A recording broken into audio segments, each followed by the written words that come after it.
Hello everyone. How are you? I hope everyone is having a wonderful day.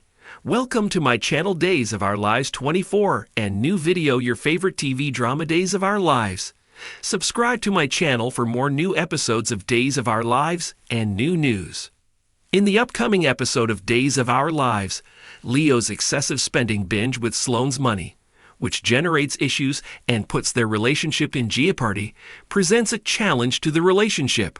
During the time when Sloan is dealing with the repercussions of her sugar baby's financial adventures, Leo makes a conditional offer to get him to change his behavior.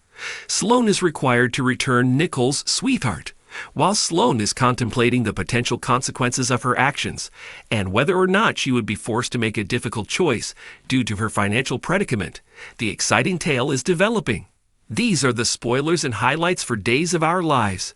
Nicole is genuinely concerned for her daughter Holly's health and is keeping a watchful eye on her at the hospital, where she is currently staying by her daughter's bedside. The already tense relationships in Salem, notably those between EJ and Stefan, are further exacerbated by the serious situation that Holly is currently experiencing. Everett is constantly on the lookout for big tales, which causes the town to become a breeding ground for secrets and scandals. As Chad and Julie engage in deep conversations about loss, the complexity of the past, and the unknown path that lies ahead, Chad seeks emotional support from Julie. This occurs in a different plot. In the midst of the difficulties that life presents, Chad expresses concern about the path that his life will take, highlighting the importance of locating a location that is both reassuring and safe. Previously on Days of Our Lives, in the episode that aired yesterday, Marlena wakes up John, who had fallen asleep before midnight, in a scene that takes place in a warm and inviting home. Assuming that Brady and Tate are out having fun late as night, they are curious about their whereabouts. Rafe is ordered to arrest Tate for the drug incident by EJ when they are both at the hospital. Tate, who is trembling and apologizing, reveals that he was attempting to shield Holly from harm. The delay in Holly's treatment is something that EG attributes on Tate and his parents, who are addicts. In spite of Brady's defense of Tate, EG has vowed to make him pay up. In a recent shipment, Stefan, who works at the bistro, admits that the faulty tablets originated from. Concerned, Ava makes the decision to involve her connections in the process of removing the tablets from the streets. The prospective expense is a source of concern for Stefan. After sending Marlena a text message wishing her a happy new year, John provides her with an update on his interactions with Constantine. They then proceed to the bedroom after sharing a tender moment together. Theresa defends her family against the allegations that EG has made while they are at the hospital. Tate should be charged with selling drugs, according to EG's insistence. While Rafe is making preparations to question Tate, EG gives Brady and Tate a warning before departing. As Rafe is arresting Brady, Theresa prevents Tate from intervening in the situation. Ava has a conversation with a person named Dom at the bistro regarding the possibility of deleting the product. One of Stefan's concerns is the expense of the favor. In an effort to connect the connections, Tripp confronts Ava about her involvement, displaying his suspicions.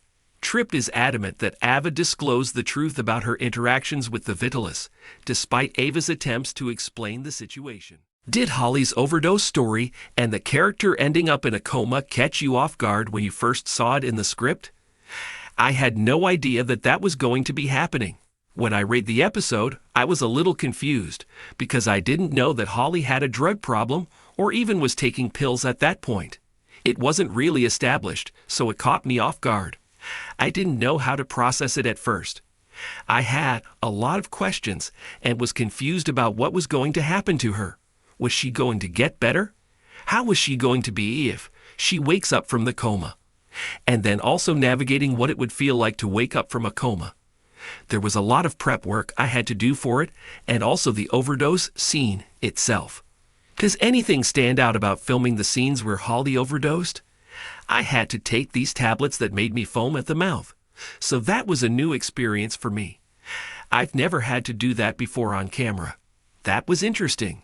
Did you practice with the tablets ahead of time?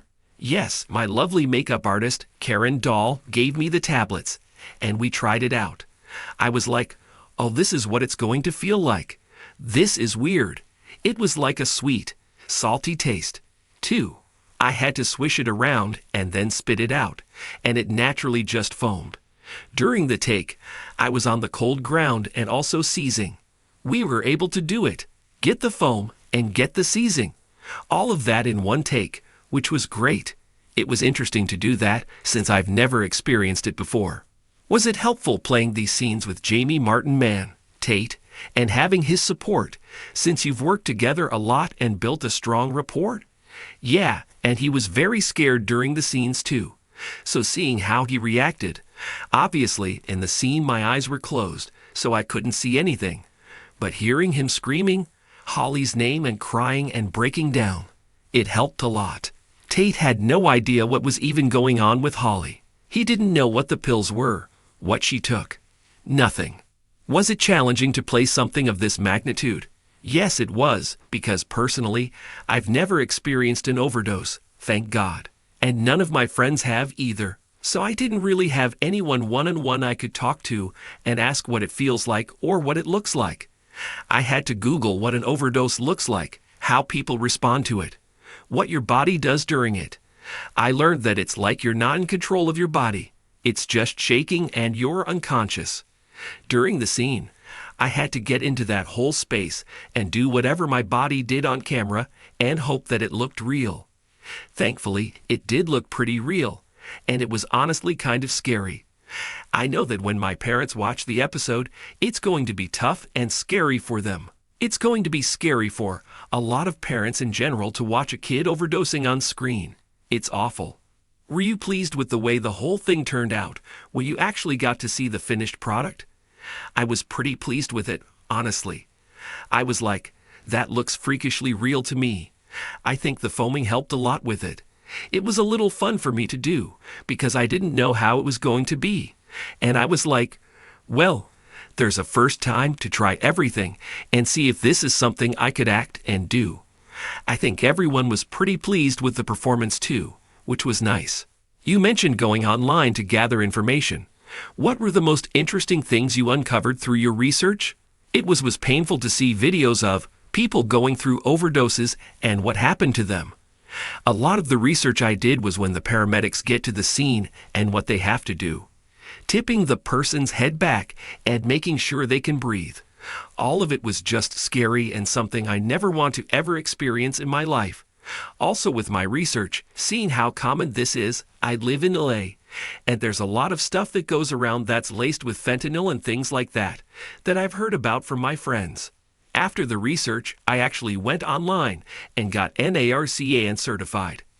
I got a kit sent to me, so in case I ever go out, see somebody, and think they might be overdosing, I am certified to administer the opioid overdose reversal drug, and then call the cops. I have 90 minutes to call them and have somebody come, and it could save their life. So that was a big takeaway from the research I did too.